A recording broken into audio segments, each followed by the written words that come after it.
Salut les costauds! Aujourd'hui je vous explique tout ce qui s'est passé sur le tournage du X3000.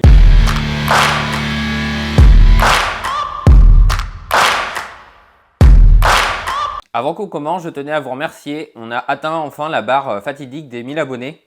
Donc pour tous ceux qui ne sont pas encore abonnés, n'hésitez pas, abonnez-vous. Maintenant, le prochain palier, on va essayer d'atteindre les 10 000. Donc on a décidé de faire le tournage du test du X3000. Le temps était vraiment pas terrible. Le matin, on avait des gros doutes de savoir si on allait pouvoir faire le test. Mais entre deux averses, on décide de se lancer et de quand même faire le test. Premièrement, on accroche les caméras sur les vélos. Yes! Yes! Essaye de mettre un coup. Oh, le mec il sert que dalle. Il est en force ultime alors qu'il freine. Faut pas le péter. Même quand je serre à fond, ça se dessert. Le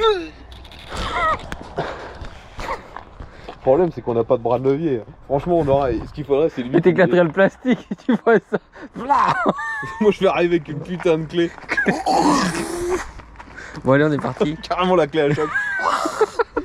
On se met en route. Lunaris commence à expliquer toutes les caractéristiques du vélo. Une fois les caractéristiques exprimées, on se retrouve dans un chemin mais qui était avec des silex. Mais il y avait des silex de partout. C'était un enfer. Je vous passe les images. Vous allez voir, l'image elle rebondit dans tous les sens. Même la stabilisation de l'Insta, elle n'arrive pas à suivre tellement il y avait des silex. On rebondissait énormément. Et vous allez voir que ça peut être une des conséquences qui explique ce qu'il s'est passé sur la fin de la vidéo. Ma GoPro était en route, GoPro Hero 9. J'avais branché mes micros DJI dessus. L'enregistrement était lancé comme d'habitude. Et évidemment, sur toute la première partie de la vidéo, la caméra n'a pas pris le son. Donc on monte ce chemin de silex. Une fois arrivé sur le plat, on a un chemin qui est assez droit. Donc moi, qu'est-ce que je fais? J'en profite pour tester les capacités du X3000. J'essaye de le pousser à son maximum en forêt. 35. Voilà, ça secoue.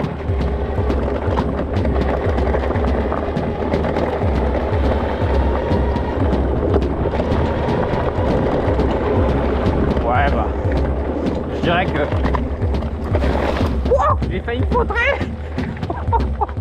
Je suis passé dans une petite flaque d'eau, je roulais à peu près à 35-40 et ça a failli mal finir. Une fois qu'on a fait ça, ensuite, on a décidé de continuer vers un chemin, mais c'était un chemin qu'on ne connaissait pas du tout. On ne savait même pas si au final ça menait quelque part. C'est un passage qui est assez intéressant parce que je trouve la végétation qui est plutôt belle. On se perd un peu dans la forêt, on va dire, vous allez voir, c'est plutôt cool. Je sais pas où tu nous as emmenés, mais... On va se retrouver. On est perdu dans la forêt là. Non, mais je pense qu'en fait, d'ici 2-3 ans, les gens retrouveront les caméras et ça fera un genre de Blair Witch. C'est ça. Sauf qu'ils s'apercevront juste qu'on est mort de faim à 200 mètres de l'autoroute, quoi.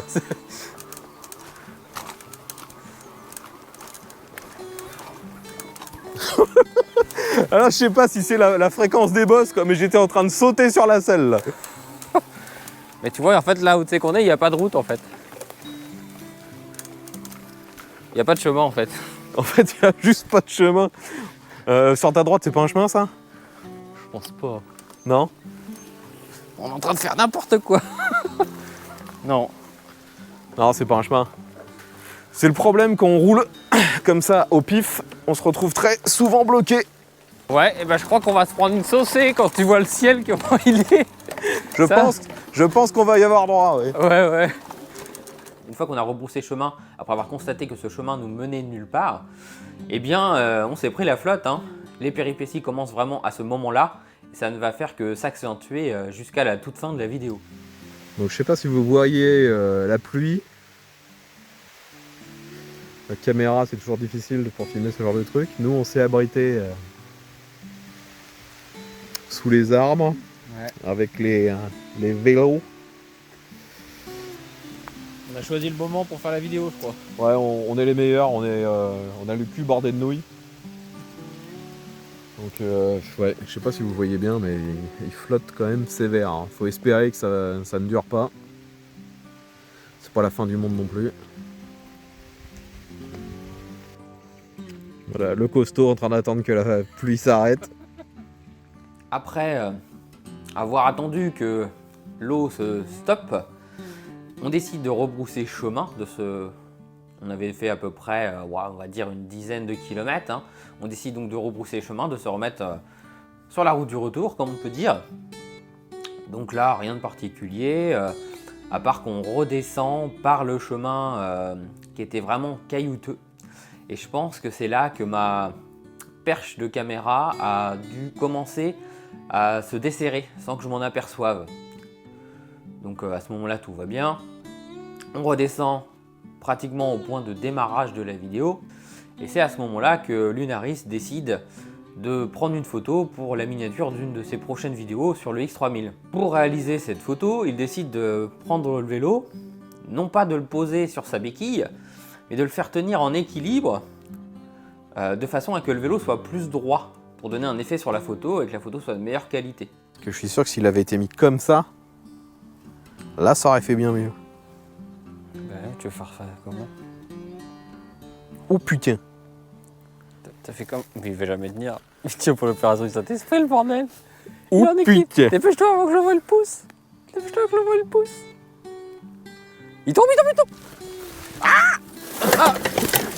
Le mec il chope l'accélérateur!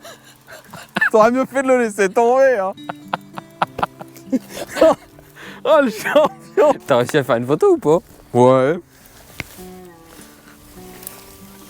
Est-ce que c'est fou? Je sais pas. Le mec il a bigné mon vélo. Je l'ai pas fini. Il a bigné mon vélo. Mon vélo! Une fois le vélo relevé, eh bien on constate que le vélo n'a absolument rien eu, parce qu'il est tombé à l'arrêt, donc évidemment il n'y a eu aucun dégât sur le vélo. Hein. On décide de se remettre en route pour faire la conclusion de la vidéo. Et donc on termine cette partie-là, il commence vraiment à pleuvoir, et là on décide d'accélérer pour rentrer le plus vite possible. Allez, c'est parti! J'ai pas de thune, moi je peux pas partir.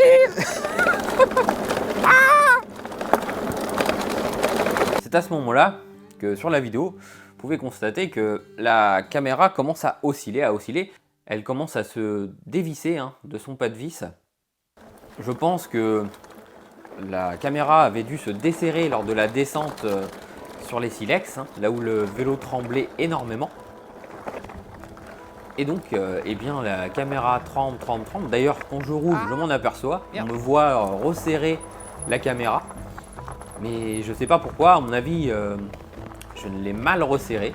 Et au bout de quelques secondes, vous allez voir que la caméra finit par tomber par terre. Et la pire chose, c'est qu'elle tombe par terre. Et bien, moi, je passe dessus avec le vélo. La roue avant, la roue arrière. Je pense pas que ça ait touché la caméra elle-même. Je pense que ça a touché plutôt la perche de la caméra. Donc évidemment, je cours, je vais récupérer la caméra en me demandant qu'est-ce qui s'est passé, est-ce qu'elle est encore en bon état, est-ce qu'elle fonctionne.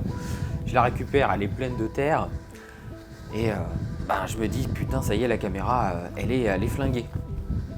Donc évidemment, qu'est-ce qu'on fait? On continue, on rentre. Et là, j'essaye la caméra et en fait, elle démarre. Le dernier fichier enregistré est compromis, donc j'ai pas la fin de la vidéo. Et donc la caméra, ce qu'elle a, c'est que eh bien, l'objectif, il est complètement rayé. Objectif complètement rayé, donc ce qui fait que c'est pratiquement inutilisable. Parce qu'à partir du moment où j'enregistre, les rayures se voient et du coup ça fait des reflets avec le soleil. Et évidemment, c'est pourri, la qualité devient complètement horrible. Donc je pourrais quand même essayer d'utiliser cette caméra. La seule chose qu'il me reste à faire, c'est d'essayer de mettre la partie qui n'est pas rayée vers le haut et la partie qui est rayée vers le bas pour essayer de prendre l'image comme je le souhaite et essayer de l'utiliser. Mais bon, même comme ça, je suis pas sûr que ça soit bon. À mon avis, c'est un truc qui va plus servir. Ça me saoule. C'était une caméra qui coûtait quand même 600 €. Là, je crois qu'elle est en solde en ce moment, mais bon, elle reste quand même très chère. C'est la marque Insta qui avait offert cette caméra à Lunaris pour qu'il en fasse la promotion. Lors de l'ouverture de ma chaîne, il m'en a gracieusement fait don, parce qu'il savait que ça allait être un point très important pour la chaîne. Donc voilà, rip la caméra. Concernant la GoPro, eh ben, je sais pas ce qui s'est passé. D'habitude, ça enregistre très bien.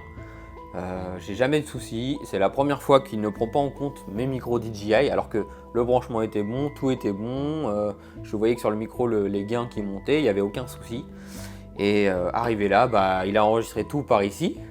Sauf qu'évidemment, bah, j'avais pas l'audio de Lunaris, j'avais rien. Donc, plan inexploitable, un ratage. Hein, donc, on va dire journée catastrophique. Parce qu'au final, on s'est pris la flotte.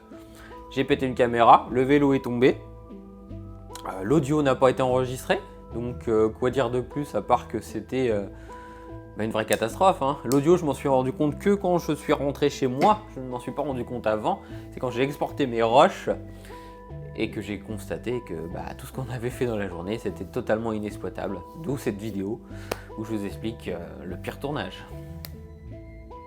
Si cette vidéo vous a plu, n'hésitez pas à le mettre dans les commentaires. Si vous aussi vous avez eu des soucis, que ce soit avec des Insta ou alors avec des GoPro, si vous avez cassé votre GoPro, enfin, donnez-nous votre retour d'expérience, vos anecdotes. Ça fera toujours plaisir de faire partager ça à la communauté. Surtout, n'hésitez pas à vous abonner, c'est important pour la chaîne. Je vous remercie encore pour le palier des 1000 qui vient d'être atteint il y a bientôt 2 jours maintenant. Surtout, mettez un petit like, ça augmentera le référencement. Je vous dis à très bientôt pour un prochain test. Le test du X3000 donc sera retourné dimanche prochain. Vous aurez donc le test d'ici une bonne semaine, je pense, du X3000. Et je vous souhaite une bonne fin de journée et je vous dis à la prochaine. Allez, salut à tous!